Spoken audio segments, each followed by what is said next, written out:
talk about your alter ego, because you know that different situations require different aspects of you, and that's exactly what we're talking about.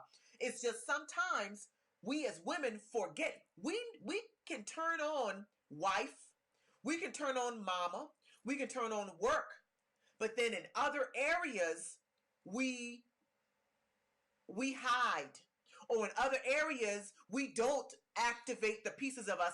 Those ones are familiar because we know what we need to be. Athletes do this all the time. It allows them to be able to show up on the field, on the court, on the stage, on the whatever, in the classroom, in the boardroom, in the conference room. It's going to allow you to be able to show up and leverage and lead with the traits that you need in that moment. It's not being fake, because what you need is already in you. You already have it. You just haven't tapped into that part of you yet. So the first way to do it, the first thought process to take when you're trying to discover who your alter ego is, or what you need to use to call up that alter ego, is think about your deficits. Most people don't want to think about where they are lacking, but you got to be honest with yourself.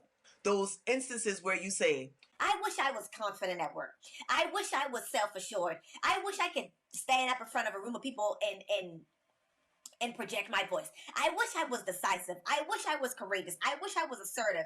I wish I was more easygoing. all of those things at the end of I wish I was, those are the things that you need to figure out how to activate. And you might have to think about a person that has that thing, and then you show up with those characteristics of that person. People look at Oprah's life and think, well, I want to have Oprah's life.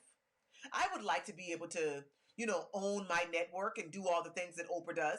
Okay, well, let's dissect the aspects of Oprah's personality that allow her to be Oprah. And then those are the things that you add to you. And it could be a real person, somebody on TV, in the movies. It could be a superhero. It could be a historical figure. It could be an animal. Kobe with the snake, the black mamba.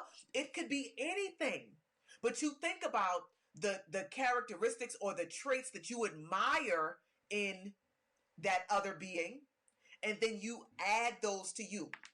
So one of the things that I like about why Kobe uses black mamba, one, the black mamba is a snake that is known for its agility and aggressiveness. Now, who does that sound like?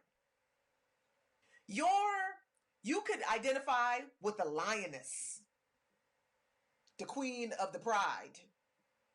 You could identify with a totem pole.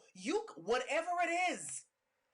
But you have to, you decide the avenue that you take to get there. You either identify the deficits where you think about what you know you are lacking, or you identify the additions where you say, I like how so-and-so does that.